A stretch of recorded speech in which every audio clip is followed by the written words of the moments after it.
പരിശുദ്ധ പരമദിവ്യകാരുണ്യത്തിന് ആരാധനയും സ്തുതിയും പുകഴ്ചയും ഉണ്ടായിരിക്കട്ടെ.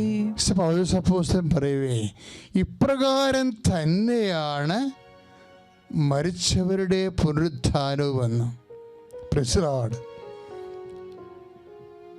അപ്പോൾ 1 കൊറിന്ത്യൻസ് 15:41-42 വചനങ്ങളാണ്. അതായത് സൂര്യൻ്റെ തേജസ് 1. അദ്ദേഹം മഹത്വത്തിൻ്റെ ഗ്രഡേഷൻസ് പറയുന്നതാണ്. ഹൃദയമാണ് ഭയങ്കര. നിങ്ങൾക്കത് ആ വചനം വായിക്കാം. 1 കൊറിന്ത്യൻസ് 15:41-42 വചനങ്ങൾ. അതായത് സൂര്യൻ്റെ തേജസ് 1, ചന്ദ്രൻ്റേത് 1, അതുപോലെ തന്നെ നക്ഷത്രങ്ങളുടേത് വേറെ 1. തേജസ്സിനെ കുറിച്ച് പറയണം. സൂര്യൻ്റെ തേജസ് 1, ചന്ദ്രൻ്റേത് 1, നക്ഷത്രങ്ങളുടേത് വേറെ 1. അപ്പം നോക്കിയാൽ ഇവർ തമ്മിൽ തേജസ്സിന് വ്യത്യാസമുണ്ട്. അവരുടെ മഹത്വത്തിൻ്റെ തേജസ്സിന് വ്യത്യാസമുണ്ട്. വളരെ വ്യക്തമായി പറയണം. അത്രയും പറഞ്ഞ ശേഷം കുഴപ്പമില്ല നമുക്ക്. പക്ഷെ അതല്ല. ഉടനെ പൗലോസ് പറയും, ഇപ്പം നമ്മൾ 1 കൊറിന്ത്യൻസ് 15:42 ഉടനെ പറയും, ഇപ്രകാരം തന്നെയാണ്. ഇതുപോലെയാണെന്നല്ല പറയണത്, കട്ടൻ ഡേറ്റായിട്ടാണ് പറയണത്. ഇപ്രകാരം തന്നെയാണ്. എന്താണ്? മരിച്ചവരുടെ പുനരുത്ഥാനവും. Praise the Lord. ഹല്ലേലൂയ. യേശുവേ സ്തോത്രം, യേശുവേ നന്ദി. അപ്പോഴേ തേജസ് നമ്മളിവിടെ എങ്ങനെയൊക്കെ ജീവിച്ച് പോയാൽ മതി. അവസാനം ഒരു ഉന്തിട്ട് ഒപ്രേഷ പോലെ ഒരു ആണ്ടുപ്രതി കുമ്പസാരവും, അതുപോലെ തന്നെ അല്ലെങ്കിൽ ഒരു രോഗി ലേപനവും, അല്ലെങ്കിൽ തന്നെ അവസാനത്തെ ഒരു അനുതാപവും ഒക്കെ ആയിട്ട് അഡ്ജസ്റ്റ് ചെയ്ത് പോകാമെന്ന് ആരും ധരിക്കണ്ട. അതാണ് പൗലോസ്. അപ്പം ആ ഒരു ധാരണയാണല്ലോ ഇങ്ങനെ ഈ മാനസാന്തരമൊക്കെ അവസാന കാലം വരെ കൊണ്ടുപോയി വെക്കേണ്ട കാര്യം. ഇവിടെ എങ്ങനെയെങ്കിലുമൊക്കെ നടക്കാം. അവസാനം വരെ അടിച്ചു പൊളിച്ച് ദൈവത്തിനെയും വേണ്ട മനുഷ്യനെയും വേണ്ടാതെ ജീവിക്കാം. എന്നിട്ട് അവസാനം എല്ലാത്തിനും കൂടെ അനുതാപപ്പെട്ടിട്ട് എന്തെങ്കിലും ഒരു അഡ്ജസ്റ്റ്മെൻറ്റ്. ഇങ്ങനെ ഒരു അഡ്ജസ്റ്റ്മെൻറ്റും ഇല്ല. അപ്പോഴപ്പോഴും അപ്ഡേറ്റ് പോവുകയാണ്. അതായത് നീ ആർജിക്കുന്ന കൃപ ആനുപാതികമായിരിക്കും നിനക്ക് ലഭിക്കുന്ന മഹത്വ തേജസ് ഓരോ ആത്മാവിൻ്റെയും. ഇപ്പം നമ്മൾ ചന്ദ്രൻ്റെ പടം കണ്ടില്ലേ?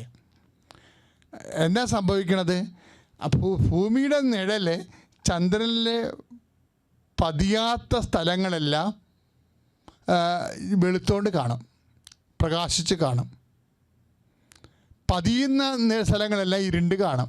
ഇതുപോലെ തന്നെയാണ് നമ്മുടെ സൽപ്രവർത്തികളിലും വരുന്ന ഒരു വിഷയം. യേശുക്രിസ്തുവിനാണ് കൃപയുടെ അടിസ്ഥാനം. കൃപയെന്ന് പറഞ്ഞാൽ അപ്പൻ്റെ നമുക്കറിയാം. ഇപ്പോഴ് 12:18 മത്തായിയുടെ സുവിശേഷത്തിൽ, അതായത് ഇതാ ഞാൻ തിരഞ്ഞെടുത്ത എൻ്റെ ദാസൻ, എൻ്റെ ആത്മാവ് പ്രസാദിച്ച എൻ്റെ പ്രിയപ്പെട്ടവൻ, അവൻ്റെ മേൽ എൻ്റെ ആത്മാവിനെ ഞാൻ അയക്കും. Price the Lord. അപ്പോൾ ഇതാ ഞാൻ തിരഞ്ഞെടുത്ത എൻ്റെ ദാസൻ, എൻ്റെ ആത്മാവ് പ്രസാദിച്ച എൻ്റെ പ്രിയപ്പെട്ടവൻ. അപ്പോഴേ ദൈവത്തിൻ്റെ ആത്മാവ് പ്രസാദിക്കുന്നതിനാണ് കൃപയെന്ന് പറയണത് നമ്മളെ. ബാക്കിയെല്ലാം ഫിസിക്കൽ ഫേവേഴ്സാണ്. കാഷൻ കൈൻഡായിട്ട് നമുക്ക് കിട്ടുന്ന ഭൗതിക ആനുകൂല്യങ്ങളില്ലേ, അതെല്ലാം ബ്ലെസ്സിങ്സാണ്. പക്ഷെ കൃപ, ഗ്രേസ് എന്ന് പറഞ്ഞാൽ എന്താണ്? അപ്പൻ്റെ പ്രസാദമാണ്. ഈ അപ്പൻ്റെ പ്രസാദം നമുക്ക് ഭൂമിക്ക്, മനുഷ്യരാശിക്ക് അവകാശമാക്കി ഓഹരിയാക്കി മാറ്റിയത് എങ്ങനെയാണ്? കർത്താവിൻ്റെ സഹനദാസ പ്രക്രിയയിലൂടെയാണ്. ഇപ്പം സഹനദാസിനെക്കുറിച്ച് നമ്മൾ നേരത്തെ കണ്ടില്ലേ? എപ്പോഴും ഈ സഹനദാസൻ്റെ സങ്കട അവസ്ഥകളും വേദന അവസ്ഥകളും ഞെരുക്കത്തിൻ്റെ അവസ്ഥകളും ആ സഹനദാസിന് ഒടുവിൽ ലഭിക്കുന്ന ചില സമയത്ത് എൻ്റെ മനസ്സിൽ ചിന്തിച്ചിട്ടുണ്ടേ. അതായത് ഇപ്പം 2 ചെടികളെക്കുറിച്ച് ബൈബിൾ പറയും. ഇപ്പം സഹനദാസനെക്കുറിച്ച് പറയുമ്പോൾ ഐസയ 53:2 പറയും, വരണ്ട നിലത്തെ ചെടി പോലെ ആയിരുന്നു അവൻ. വരണ്ട നിലത്തെ ചെടി പോലെ. അതുപോലെ തന്നെ എന്താ പറയും, വരണ്ട നിലത്തെ മുള പോലെ. കാര്യം അത്രയ്ക്ക് വെള്ളം കിട്ടാതെ വലഞ്ഞ് വേദനിക്കുന്ന അവസ്ഥയാണ് വരണ്ട നിലത്ത്. ഈ ചെടിയെക്കുറിച്ച് വീണ്ടും ബൈബിൾ പറയണത് ജെറുസലേമിനെ കുറിച്ച് പറയുമ്പോഴാണ് പറയണത്. എസെക്കിയേൽ പറയും, 6:7 പറയും, ചെടിയെക്കുറിച്ച് പറയും. ഈ 2 ഏതാണ്ട് ഒരേ രീതിയിലാണ് ബൈബിൾ അവതരിപ്പിക്കുന്നത്. എസെക്കിയേലിൻ്റെ 16:7 ഞാൻ കടന്നു പോയി അവളുടെ അടുത്ത് കൂടി, ഞാൻ എന്നിട്ട് അവളോട് പറഞ്ഞു. എന്താ പറഞ്ഞത്? വളരുക, ജീവിക്കുക, വയലിലെ ചെടി പോലെ വളരുക. ഈ 2 ഭാഗങ്ങൾ നമ്മൾ എടുത്തു നോക്കുമ്പോഴും ഇതിൻ്റെ വിശദീകരണങ്ങൾ പരിശോധിച്ച് നോക്കുമ്പോഴും നമുക്ക് ഒരു വാക്ക് കിട്ടും. എന്താണ്? മിശിഹ ഇതെല്ലാം സഹിച്ച്. ഇപ്പം നമ്മൾ 24 വാക്യം വായിക്കത്തില്ലേ? ഈ ലൂക്കായുടെ സുവിശേഷം 24-ാം അധ്യായം, ലൂക്ക 24:28 വചനങ്ങൾ. മിശിഹ ഇതെല്ലാം സഹിച്ച് മഹത്വത്തിലേക്ക് കരയേറേണ്ടത് ആവശ്യമായിരുന്നില്ലേ? മിശിഹ ഇതെല്ലാം സഹിച്ച്. അപ്പോൾ 2 വാക്കവിടെ വരുന്നുണ്ട്. ഒന്ന് സഹനമാണ്, സഹനദാസൻ. ഈ സഹനത്തിൻ്റെയൊക്കെ അവസാനം എന്താണ്? മഹത്വമാണ്. അപ്പം സഹനവും മഹത്വവും ക്രിസ്തുവിൻ്റെ ഒരു ക്രിസ്താനുഭവത്തിൻ്റെ 2 എൻഡുകളാണ്. ജീവിതത്തിൽ ഇതിങ്ങനെ ഉണ്ടാവും. ഇപ്പം നമുക്ക് സഹനകാലമാണിത്. പക്ഷെ സഹനകാലത്തെ നമ്മൾ ക്രിസ്തുവിനെ പ്രതി എടുത്തു കഴിയുമ്പോൾ അത് മഹത്വത്തിൻ്റെ കാലമായിട്ട് മാറും. സ്തുതിക്കട്ടെ, ഹല്ലേലൂയ. യേശുവേ സ്തോത്രം, ഹല്ലേലൂയ. ശക്തിയോടെ സ്തുതിക്കട്ടെ. ഹല്ലേലൂയ, ഹല്ലേലൂയ, ഹല്ലേലൂയ, ഹല്ലേലൂയ, ഹല്ലേലൂയ. യേശുവേ നന്ദി. ഹല്ലേലൂയ, ഹല്ലേലൂയ, ഹല്ലേലൂയ, ഹല്ലേലൂയ. പരിശുദ്ധ പരമദിവ്യകാരുണ്യത്തിന് എന്നേരവും ആരാധനയും സ്തുതിയും പുകഴ്ചയും ഉണ്ടായിരിക്കട്ടെ. പരിശുദ്ധ പരമദിവ്യകാരുണ്യത്തിന് എന്നേരവും ആരാധനയും സ്തുതിയും പുകഴ്ചയും ഉണ്ടായിരിക്കട്ടെ. നമ്മൾ ധ്യാനിച്ചുകൊണ്ടിരുന്നത് വിശുദ്ധ ലൂക്കായുടെ സുവിശേഷം 24:26 മിശിഹ ഇതെല്ലാം സഹിച്ച് മഹത്വത്തിലേക്ക് കരയേറേണ്ടത് ആവശ്യമായിരുന്നില്ലേ? അപ്പോൾ പുനരുത്ഥാനത്തിന് 2 ഭാഗങ്ങളാണ് ഉള്ളത്. അതിൻ്റെ എ പാർട്ടാണ് സഹനം, അതിൻ്റെ ബി പാർട്ടാണ് മഹത്വം.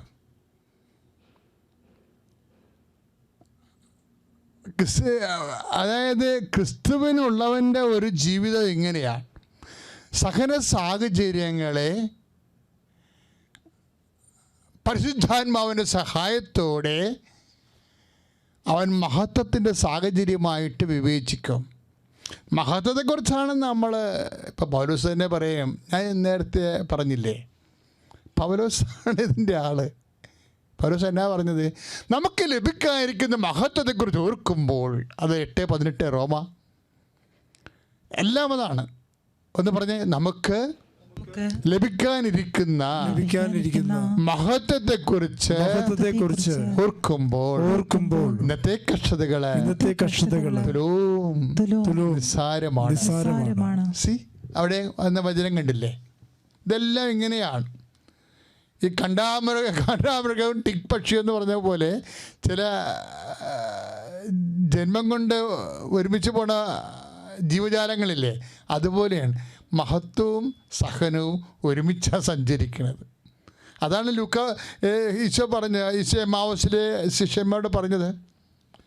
നമ്മൾ 24-26 കണ്ടില്ലേ ലൂക്കാസ് വിശേഷം. മിശിഹ ഇതെല്ലാം സഹിച്ച് മഹത്വത്തിലേക്ക് കരയേറേണ്ടത് ആവശ്യമായിരുന്നില്ലേ? ഇപ്പം സഹനം എവിടെയെങ്കിലും ഉണ്ടെങ്കിൽ see whether you have Holy Spirit or not, how can we discern? നമുക്ക് എങ്ങനെ അത് മനസ്സിലാക്കാൻ പറ്റും പരിശുദ്ധാത്മാവ് ഉണ്ടോ ഇല്ലേ എന്നുള്ളത്? അതിൻ്റെ ഒരടയാളം ഇതാണ്. എപ്പോഴെങ്കിലും നമ്മുടെ സഹനത്തെ അഭിമുഖീകരിക്കുമ്പോൾ ആ സമയത്ത് തന്നെ പരിശുദ്ധാത്മാവ് നമ്മളോട് പറയും ഇതിൽ മഹത്വമുണ്ട് എന്ന് പറയും. ഇത് ക്രിസ്തുവിൻ്റെ നാമത്തിൽ എടുക്കാം എന്ന് പറയും. ആദ്യം തന്നെ ഈ സന്നിധിയിൽ നിന്ന് എനിക്ക് സാക്ഷ്യം പറയാൻ സാധിച്ചതിന് എൻ്റെ അമ്മയോട് 1000 നന്ദി പറയുന്നു. എൻ്റെ പേര് ഷെറിൻ ജോയി. ഞാൻ കായംകുളത്ത് നിന്നാണ് വരുന്നത്. ഞാൻ ആദ്യമായി ഉടമ്പടി എടുത്തത് 18/1/2025 ഞാനൊരു BSc നേഴ്സാണ്. അപ്പോൾ എല്ലാ നഴ്സുമാരെയും പോലെ വിദേശത്തേക്ക് പോകാനാണ് എൻ്റെയും വലിയൊരു ആഗ്രഹം. പക്ഷേ ഞാൻ ഓൾറെഡി ഒരു ലോൺ എടുത്തിട്ടാണ് പഠിച്ചത്. അതുകൊണ്ട് ഇനിയും ഏജൻസിക്കാർക്ക് ഒരു വൻ തുക കൊടുത്തിട്ട് പോകാനുള്ള ഒരു സാമ്പത്തികമൊന്നും എനിക്കില്ല. അപ്പം ഞാൻ മാതാവിനോട് എപ്പോഴും പ്രാർത്ഥിക്കും, എനിക്ക് വലിയൊരു തുക കൊടുത്തിട്ട് പോകാതെ എങ്ങനെയെങ്കിലും മാതാവിൻ്റെ ഒരു കാരുണ്യത്താൽ പോകാൻ ഇടയാക്കണമെന്ന്. അപ്പോഴാണ് നോർക്ക വഴി പോകുന്നത്, ജർമ്മനിയിലേക്ക് നഴ്സുമാരെ റിക്രൂട്ട് ചെയ്യുന്നത് ഞാൻ അറിഞ്ഞത്. പത്രത്തിൽ കൂടെ പരസ്യം കണ്ട് ഞാൻ അപ്ലൈ ചെയ്ത് ഏകദേശം 25,000 നഴ്സുമാർ അതിന് അപ്ലൈ ചെയ്യുന്നതാണ്. അതിനകത്ത് 350 പേരെ അവർ എടുക്കത്തുള്ളൂ. അങ്ങനെ എന്നെ എടുത്തു. എൻ്റെ മാതാവിൻ്റെ കാരുണ്യത്താൽ സെലക്റ്റായി. അവിടുന്ന് ഡയറക്റ്റ് വന്ന് അവർ ഇൻ്റർവ്യൂ എടുക്കുമായിരുന്നു. അങ്ങനെ ആ ഇൻ്റർവ്യൂ സെലക്റ്റായി. ജാനുവരി ക്ലാസ് തുടങ്ങി B1 ഇൻ്റർനാഷണൽ എക്സാമാണ് ഞാൻ എഴുതുന്നത്. ആ സമയത്തൊക്കെ എനിക്ക് സ്പീക്കിംഗ് ആയിരുന്നു ഏറ്റവും ബുദ്ധിമുട്ടുള്ളതായിട്ട് തോന്നിയിട്ടുള്ളത്. സ്പീക്കിംഗ് എനിക്ക് ഭയങ്കര പേടിയായിരുന്നു. റീഡിങ്ങൊക്കെ എനിക്ക് വലിയ കുഴപ്പമില്ലായിരുന്നു. പക്ഷേ എക്സാം എഴുതിയപ്പോൾ ഫസ്റ്റ് തന്നെ എനിക്ക് ബാക്കി 3 മൊഡ്യൂളും കിട്ടി, റീഡിങ് കിട്ടിയില്ല. ശരിക്കും ഞാൻ ഷോക്കായിപ്പോയി. എന്താ എനിക്ക് പറ്റിയെന്ന് എനിക്ക് തന്നെ അറിയത്തില്ല. അപ്പോഴാണ് നമ്മൾ എത്ര പഠിച്ചാലും എങ്ങനെല്ലാം പഠിച്ചാലും ചില കാര്യങ്ങൾ നമ്മളെ കിട്ടത്തില്ല എന്ന് എനിക്ക് അതുകൊണ്ട് മനസ്സിലായി. ഞാൻ പ്രാർത്ഥിക്കാൻ തുടങ്ങി. കൂടുതൽ ഉടമ്പടി പുതുക്കി ഞാൻ കൂടുതൽ പ്രാർത്ഥിക്കാൻ തുടങ്ങി. ഞാൻ 7 വട്ടം എക്സാം എഴുതി. എൻ്റെ വീട്ടുകാർക്കൊക്കെ അത്ഭുതമായിരുന്നു. കാരണം ഇതിനു മുന്നേ ഒരു വട്ടം പോലും തോൽവി എന്ന് പറഞ്ഞ സാധനം ഞാൻ വാങ്ങിയിട്ടില്ല. എനിക്ക് വല്ലാത്തൊരു ഡിപ്രഷനിലോട്ട് പോയി. ഞാൻ ആരോടും മിണ്ടുന്നില്ല. ഞാൻ ആ സമയത്ത് വർക്ക് ചെയ്യുന്നുണ്ടായിരുന്നു. എനിക്ക് സാമ്പത്തികമായിട്ട് പുറമോട്ടായതുകൊണ്ട് എനിക്ക് ജോലി ചെയ്യാതെ ഇരുന്ന് പഠിക്കാൻ പറ്റത്തില്ല.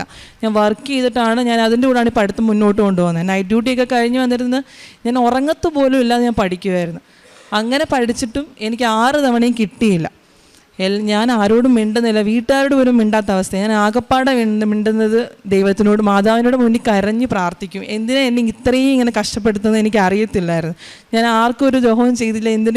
മാതാവ് എന്താണ്. പക്ഷേ നമുക്കൊരു തടസ്സം വരുന്നുണ്ടെങ്കിൽ അതിൻ്റെ കാരണം കാണും ഉറപ്പായിട്ടും. അതെനിക്കിപ്പം മനസ്സിലാവുന്നുണ്ട്.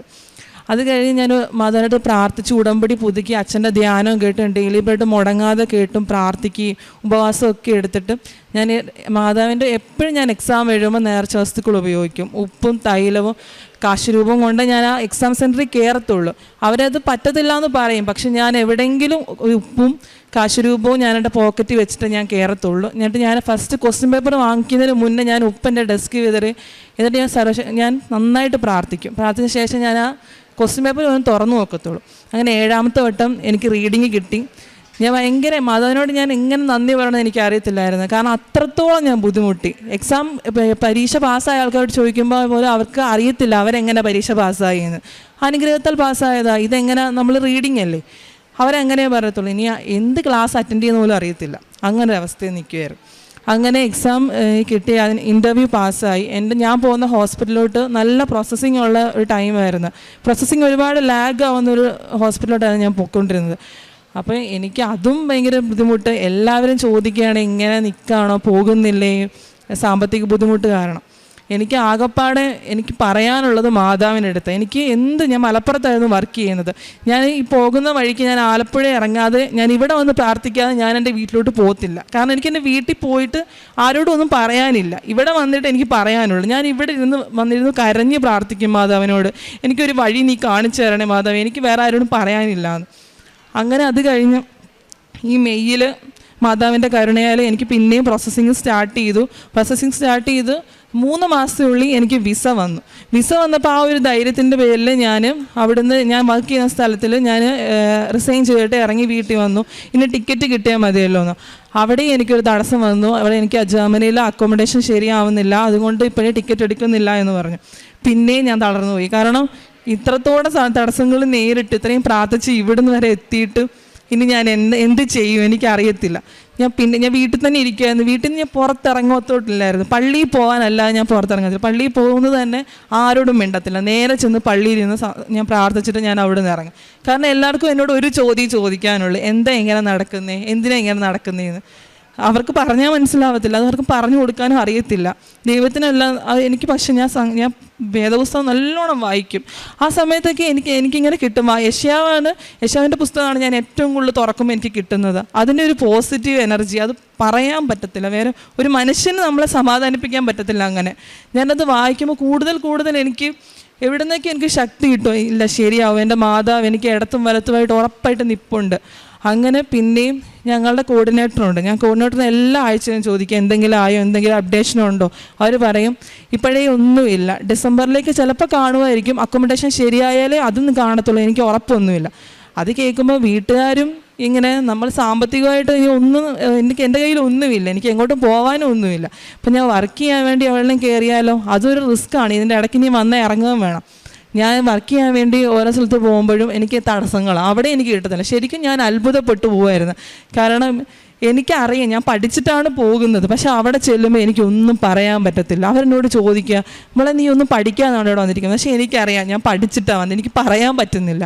അങ്ങനെ ഇരുന്നും കഴിഞ്ഞ തിങ്കളാഴ്ച ഞാനൊരു സ്ഥലത്ത് ജോയിൻ ചെയ്യാൻ വേണ്ടി ഇങ്ങനെ ഇരിക്കുകയാണ്. അപ്പോഴും അമ്മ പറയുന്നുണ്ട്, നീ കൃപാസനത്തിൽ പോകുന്നില്ല, നീ വിശ്വസിക്കുക, നീ എന്തിനാ വേറെ സ്ഥലത്ത് നീ പോകുന്നത്, മാതാവ് നടത്തി തരും, നീ ഉറപ്പിച്ചോ എന്ന് പറഞ്ഞ് ഞാൻ പിന്നെയും മടിച്ചെങ്കിൽ പോവണ്ട, ജോലിക്ക് പോകണ്ട, ഇവിടെ തന്നെ ഇരിക്കാം, പ്രാർത്ഥിക്കാമെന്ന്.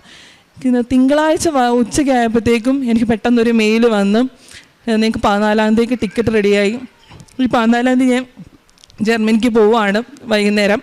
ശരിക്കും ഞാൻ ഷോക്കായിപ്പോയി. മാതാവ് ഓരോ വട്ടം തടസ്സം തരുന്നതെന്ന് വെച്ചാൽ എനിക്ക് ഇത് തരാൻ വേണ്ടിയായിരുന്നു. ചിലപ്പോൾ ഞാൻ വേറെ പിന്നെയും ജോലിക്ക് കയറാൻ എനിക്ക് ഈ ടിക്കറ്റ് വരുമ്പോൾ എനിക്ക് ഇറങ്ങാൻ പറ്റത്തില്ലായിരിക്കും. അതുകൊണ്ടായിരിക്കും മാതാവ് എനിക്ക് ഇത്രയും തടസ്സം തന്നതിനാണ് ഞാൻ ഇപ്പോഴും വിശ്വസിക്കുന്നുണ്ട്. എന്തെങ്കിലും ഒരു തടസ്സം നമ്മുടെ മുന്നിൽ വന്ന് നിന്നിട്ടുണ്ടെങ്കിൽ നമ്മളൊരു പടി ചിന്തിക്കുന്നതിനേക്കാളും ഉറപ്പായിട്ടും തരാൻ വേണ്ടിയായിരിക്കും. പിന്നെ ചെറുതും വലുതുമായിട്ടുള്ള ഒരുപാട് അനുഗ്രഹങ്ങൾ എനിക്ക് തന്നിട്ടുണ്ട്. അതും ഇപ്പം എനിക്ക് പറഞ്ഞു തീർക്കാൻ പറ്റത്തില്ല, അത്രയും ഉണ്ട്. എൻ്റെ വീട്ടിൽ ആർക്കെങ്കിലും അസുഖം വന്നാലോ ഇല്ലെങ്കിൽ എനിക്ക് അറിയാവുന്ന ആർക്കും അസുഖം വന്നാലോ ഞാൻ പറയും, മാതാവിൻ്റെ ഉടമ്പടി വസ്തുക്കൾ, നേർച്ച വസ്തുക്കൾ ഉപയോഗിച്ച് നിങ്ങൾ ഉറപ്പായത് അതിൽ പൂർണ്ണമാവും. ഞാൻ അത്രയ്ക്ക് വിശ്വസിക്കുന്നുണ്ട്. ഞാൻ ഒരു ഓർത്തഡോക്സുകാരിയാണ്. പക്ഷേ എനിക്ക് എന്തായാലും എൻ്റെ വീടിനപ്പുറത്ത് കത്തോലിക്ക പള്ളി ആയതുകൊണ്ട് തന്നെ ഞാൻ മാതാവിനോടാണ് കൊച്ചിലെ തൊട്ടേ എനിക്ക് ഭയങ്കര ഇഷ്ടമാണ്. അമ്മയുടെ മുന്നിൽ കരഞ്ഞ അമ്മ മക്കളെ കൈവിടത്തില്ല, എനിക്ക് ഉറപ്പാക്കായിരുന്നു. ഞാൻ കരഞ്ഞു പ്രാർത്ഥിച്ച എല്ലാ കാര്യങ്ങളും എനിക്ക് നടത്തി തന്നിട്ടേ ഉള്ളൂ. അതാണ് എൻ്റെ സാക്ഷ്യം അതാണ്. കാരണം ഞാൻ എൻ്റെ അവസ്ഥയിൽ നിന്ന് എല്ലാവർക്കും അത്ഭുതമാണ് ഞാൻ ഇങ്ങനെ ഒരു അവസ്ഥയിലേക്ക് എത്തുന്നത്. കാരണം ഞാൻ എപ്പോഴും പറയാം, എൻ്റെ കഴിവിനാലല്ല. ഞാൻ കൃപാസനത്തിൽ പോയി എൻ്റെ അമ്മയെ കണ്ട്, ഞാൻ വേറൊരു പള്ളിയിൽ ഇങ്ങനെ റെഗുലറായിട്ട് പോയിട്ടില്ല. സത്യം, ഞാൻ വേറൊരു പള്ളിയിൽ റെഗുലറായിട്ട് ഇങ്ങനെ പോയിട്ടുമില്ല. എനിക്കിവിടെ എന്തെങ്കിലും പ്രശ്നം ഉണ്ടാകുമ്പോൾ എനിക്കൊരു വീരുണ്ട് ഓടി ഇങ്ങോട്ട് വരാൻ. ഇവിടെ വന്നിരുന്ന് കരഞ്ഞ് പ്രാർത്ഥിച്ചാൽ എനിക്ക് ഉറപ്പായിട്ടൊരു ഉത്തരം കിട്ടാൻ ഞാൻ ഇവിടെ നിന്ന് ഇറങ്ങിയിട്ടുമില്ല. അതാണ് എൻ്റെ സാക്ഷ്യം. ഇവിടെ പുതുക്കിയത് അതിനകത്ത് ഓരോ തവണ പുതുക്കുമ്പോഴും എനിക്ക് ഓരോ സാക്ഷ്യങ്ങളായിട്ട് കിട്ടുന്നുണ്ടായിരുന്നു. എന്തെങ്കിലും ഒരു ഉത്തരം എനിക്ക് കിട്ടുന്നുണ്ടായിരുന്നു ഓരോ തവണ. പുതുക്കി കഴിഞ്ഞ് ഞാൻ പ്രാർത്ഥിക്കുമ്പോഴൊക്കെ എനിക്കൊരു ഉത്തരവായിട്ട് എന്ന് വെച്ചാൽ ഇനി തടസ്സങ്ങളാണ്. ഞാൻ ചിലപ്പോൾ നിങ്ങൾ ഉപേക്ഷിച്ചാലോ വേറെ എങ്ങോട്ടെങ്കിലും നോക്കിയാലോ എന്ന് ഞാൻ പലവട്ടം ചിന്തിച്ചിട്ടുണ്ട്. കാരണം അത്രയ്ക്ക് ഡിപ്രഷനിൽ പോയിട്ടുണ്ട്. ഒരു തോൽവി അറിയാത്ത ഒരാൾ തോൽവി അറിയുമ്പോൾ ഭയങ്കരമാണ്, നമുക്ക് സഹിക്കാൻ പറ്റത്തില്ല. എല്ലാവരുടെയും മുന്നിൽ അത് വീട്ടുകാർക്ക് ഒരു അത്ഭുതമായിരുന്നു ഞാൻ ഇങ്ങനെ ആയിപ്പോയതിന്. എല്ലാവരോടും സംസാരിച്ച് നടന്ന ആൾ പെട്ടെന്ന് മിണ്ടാതാവുമായിരുന്നു. എനിക്ക് ആകപ്പാടെ പ്രാർത്ഥിക്കാനുള്ളത് ദൈവത്തിനോട്, സംസാരിക്കാനുള്ളത് മാതാവിനോട് മാത്രമേ ഉള്ളായിരുന്നു. അതിന് 8ാമത് തവണ പുതുക്കിയതിന് ശേഷമാണ് ഇപ്പോൾ എനിക്ക് തിങ്കളാഴ്ച ഞാൻ ടിക്കറ്റ് എടുത്ത് പോവുകയാണ്. ഇനിയും എനിക്ക് അവിടെ ചെന്ന് ഒരുപാട് കടമ്പകളുണ്ട്. എൻ്റെ ജീവിതം അവസാനം വരെ ഉടമ്പടിയിൽ ജീവിക്കണമെന്നാണ് എൻ്റെ ഏറ്റവും വലിയ ആഗ്രഹം. കാരുണ്യ പ്രവർത്തകളായിട്ട് ഞാനൊരു നേഴ്സായതുകൊണ്ട് തന്നെ ഞാനൊരു NICU നേഴ്സാണ്. കുഞ്ഞുങ്ങളെയാണ് ഏറ്റവും കൂടുതൽ നോക്കുന്നത്. അപ്പം ഈ കിട്ടത്തില്ല എന്ന് പറഞ്ഞ് ഒരുപാട് കുഞ്ഞുങ്ങളെ ഞങ്ങളുടെ ICUവിൽ കൊണ്ടുവരാറുണ്ട്. അപ്പം അവരുടെയൊക്കെ അമ്മമാരുടെ കരച്ചിൽ കാണുമ്പോൾ എനിക്ക് സത്യം പറഞ്ഞാൽ ഞാൻ വല്ലാതായിപ്പോവും. അപ്പം വേറെ ഏത് മതമോ എന്തോ ആയിക്കോട്ടെ, ഞാൻ എൻ്റെ ഉടമ്പടി വസ്തുക്കൾ വെച്ച് ആ കുഞ്ഞുങ്ങൾക്ക് വേണ്ടി പ്രാർത്ഥിക്കാറുണ്ട്. എന്നിട്ട് ഞാൻ ആലോചിക്കും, എന്ത് മരുന്ന് കൊടുത്താലും ഇത് ആ കുഞ്ഞുങ്ങൾക്ക് അത് നന്നായി തന്നെ വരണം, അവർ എത്രയും വേഗം ഇവിടെ ICU വിട്ടാൽ അച്ഛൻ്റെ അമ്മയുടെ അടുത്തേക്ക് പോകണേ എന്ന് പ്രാർത്ഥിച്ചിട്ട് ഞാൻ ചെയ്യാറുള്ളൂ. പിന്നെ ഞാൻ പാവപ്പെട്ടവർക്ക് എന്നാലാവുന്ന എന്തായാലും എൻ്റെ മുന്നിൽ നിന്ന് കഴിഞ്ഞിട്ടുണ്ടാവും, ഞാൻ അവരെ തേടി അങ്ങോട്ട് പോയി ഞാൻ കൊടുക്കാറുണ്ട്. പിന്നെ ആഹാരങ്ങൾ ഞാൻ വാങ്ങിച്ചു കൊടുക്കാറുണ്ട്. പ്രേക്ഷിത പ്രവർത്തനമായിട്ട് പൊതുവിടങ്ങളിൽ ഞാൻ പത്രം കൊടുക്കാറുണ്ട്. ആർക്കെങ്കിലും വയ്യാഴികയൊക്കെ വരുവാണെന്നുണ്ടെങ്കിൽ ഞാൻ എൻ്റെ ഉടമ്പടി തൈലമെല്ലാം ഞാൻ കൊണ്ട് ഞാൻ പ്രാർത്ഥിക്കുമായിരുന്നു. അതായത് എൻ്റെ സാക്ഷി. സ്വഭാവത്തിൽ വന്ന മാറ്റം, ഞാൻ ഏറ്റവും എളിമപ്പെട്ടു. എന്നുവെച്ചാൽ ഞാനെന്ന ഭാവം എനിക്കില്ല, പക്ഷേ എനിക്ക് പഠിത്തത്തിൽ നല്ല വിശ്വാസം ഉണ്ടായിരുന്നു. കാരണം ഞാൻ അത്യാവശ്യം ആവറേജായിട്ട് പഠിക്കും, തോൽക്കില്ല എന്നൊരു വിശ്വാസമുണ്ട്. വലിയ പഠിപ്പിസ്റ്റൊന്നുമല്ല, എന്നാലും തോൽക്കില്ല എന്ന്. പക്ഷേ ഇവിടെ തോറ്റപ്പോൾ എനിക്ക് മനസ്സിലായി, പഠനത്തെക്കാളും വലിയ നമ്മൾ ഭയങ്കരമായിട്ട് പഠിക്കും. ഇപ്പം പല എൻ്റെ ഫ്രണ്ട്സൊക്കെ എന്നെ കളിയാക്കിയിട്ടുണ്ട്, നീ പഠിക്കുന്നതിനേക്കാളും കൂടുതൽ പള്ളിയിലാണല്ലോ പോകുന്നതെന്ന്. ഞാൻ അവരോടൊന്നും പറയാറില്ല, കാരണം എനിക്കറിയാം, എനിക്ക് അനുഭവമുണ്ട്. നമ്മൾ ഇവിടുത്തെ ട്രോളുകളൊക്കെ കാണാറുണ്ട്, നിങ്ങൾ എന്തിനാ പഠിക്കുന്നത്, നിങ്ങൾ കൃപാസനത്തിൽ പൊക്കൂടെയെന്ന്. പക്ഷെ ഒരാൾക്ക് പറഞ്ഞാൽ മനസ്സിലാവത്തില്ല. നമ്മൾ എത്ര തലകുത്തി നിന്ന് പഠിച്ചാൽ പോലും ചിലപ്പോൾ നമുക്ക് തന്നെ അറിയത്തില്ല ഞാനിനി എങ്ങനെയാണ് പഠിക്കേണ്ടത്, എനിക്കറിയത്തില്ല. ഞാൻ ആ റീഡിങ് ഇനി എങ്ങനെയാണ് പഠിക്കേണ്ടത് പോലും എനിക്കറിയത്തില്ല. ഒരാൾ പഠിക്കാൻ പറ്റുന്ന അങ്ങേയറ്റം ഞാൻ പഠിച്ചു, എന്തുകൊണ്ടാണ് ഞാൻ തോൽക്കുന്നത് എനിക്കറിയത്തില്ല. അതാണ് പറഞ്ഞ ഞാനെന്ന ഭാവം ഒരുപാട് പോയി.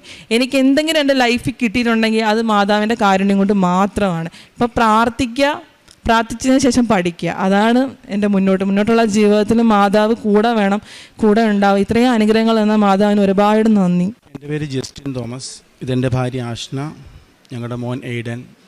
ഞങ്ങൾ തൃശ്ശൂർ ജില്ലയിൽ വടക്കാഞ്ചേരി ഫൊറോന ഇടവകയിൽ നിന്നാണ് വരുന്നത്.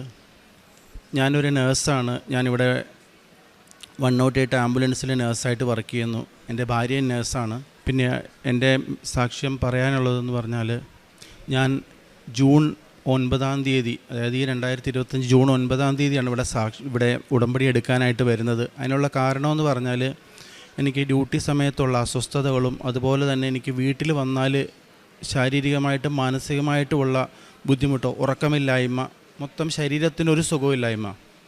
ഞാനിവിടെ ട്രെയിനിന് വരുമ്പോൾ എൻ്റെ നെഞ്ച് വെട്ടി പൊളക്കുന്നൊരു വേദനയായിരുന്നു. അത് ശരീരം മുഴുവനും പടർന്നിട്ട് ഒട്ടും വയ്യാതിരുന്നു.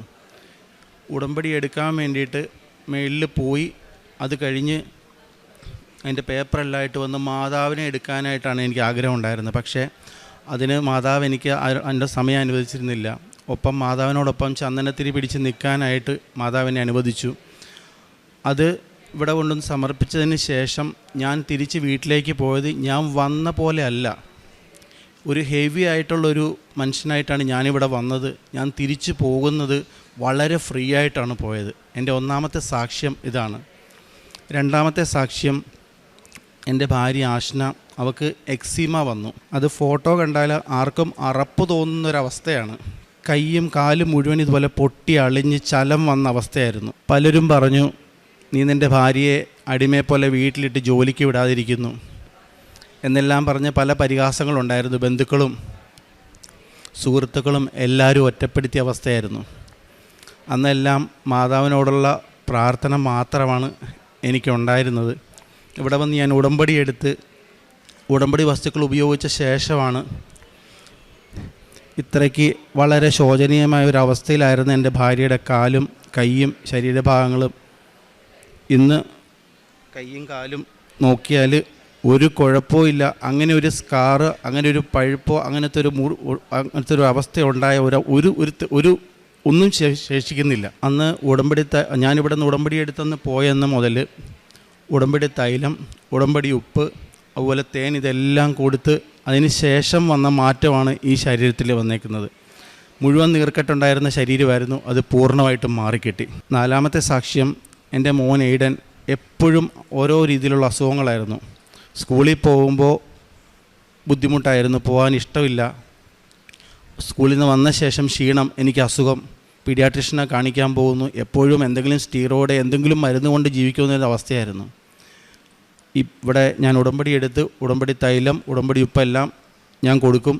ഇല്ലാത്തപ്പോൾ ചോദിച്ച് വാങ്ങിച്ച് കഴിക്കും, പ്രാർത്ഥനയ്ക്ക് ശേഷം വിശ്വാസ പ്രമാണം ചൊല്ലിക്കൊണ്ട്. അതിനുശേഷം ഇതുവരെ ഒരു മരുന്ന് സ്ഥിരമായിട്ട് കഴിക്കേണ്ടി വന്നിട്ടില്ല. പിന്നെ എൻ്റെ കാരുണ്യ പ്രവൃത്തികളെന്ന് പറഞ്ഞാൽ, ഞാനിവിടെ പോപ്പ് പീസ് ഹോം എന്ന് പറഞ്ഞൊരു ജോൺ പോൾ പോപ്പ് പീസ് ഹോമുണ്ട്. അവിടെ പോയിട്ട് അവിടെ വയ്യാത്തവരെ കുളിപ്പിക്കാനും അവർക്ക് വേണ്ടിയിട്ട് അവർക്ക് ഭക്ഷണം കൊടുക്കാനും എല്ലാം എനിക്ക് സമയം കിട്ടുമ്പോഴെല്ലാം ഞാൻ പോകാറുണ്ട്. പിന്നെയാണെങ്കിൽ സുവിശേഷ പ്രവൃത്തികൾ ഞാൻ കാണുന്ന സാക്ഷ്യങ്ങളും അതുപോലെ എൻ്റെ അനുഭവങ്ങളെല്ലാം എൻ്റെ കൂട്ടുകാരായിട്ട് ഷെയർ ചെയ്യാറുണ്ട്. പല കൂട്ടുകാരും പറയും നീ എല്ലാവരെയും വിശുദ്ധനാക്കാൻ പോവാണോ എന്ന്. പക്ഷേ അതിൽ നിന്ന് ഞാൻ പറഞ്ഞ് ഇവിടെ വന്ന് ഉടമ്പടി എടുത്ത് അതിലുണ്ടായ കൂട്ടുകാർ തന്നെ അവിടെ സാക്ഷ്യമുണ്ടായി സൊസൈറ്റിയിൽ. ഇതുകൊണ്ടാണ് ഞാൻ രക്ഷപ്പെട്ടതെന്ന് എന്നെ പരിഹസിച്ചവരോട് തിരിച്ചു പറയാനായിട്ട് മാതാവ് അവരെ അനുവദിച്ചു. എല്ലാത്തിനും അമ്മ മാതാവിന് ഈശോയ്ക്കും കോടാനുകോടി നന്ദി പറയും. ഉടമ്പടി എടുത്തതിന് ശേഷം കുടുംബത്തിൽ വന്ന മാറ്റമെന്ന് പറഞ്ഞാൽ ഏറ്റവും ആദ്യത്തെ സാക്ഷ്യം തന്നെ എനിക്ക് ശാരീരികമായിട്ടും മാനസികമായിട്ടും ഉണ്ടായിരുന്ന എൻ്റെ പ്രഷർ, എൻ്റെ ഫ്രസ്ട്രേഷൻ പൂർണ്ണമായിട്ടും മാറി. രണ്ടാമത്തെ കാര്യം, ഞാൻ മാതാവിനോടും ഈശോയോടും പറഞ്ഞുകൊണ്ടിരുന്നത് നിൻ്റെ മുമ്പിലോ അമ്മയുടെ മുമ്പിലോ അല്ലാതെ കരയാൻ എന്നെ അനുവദിക്കരുത് ദൈവമേ എന്ന്.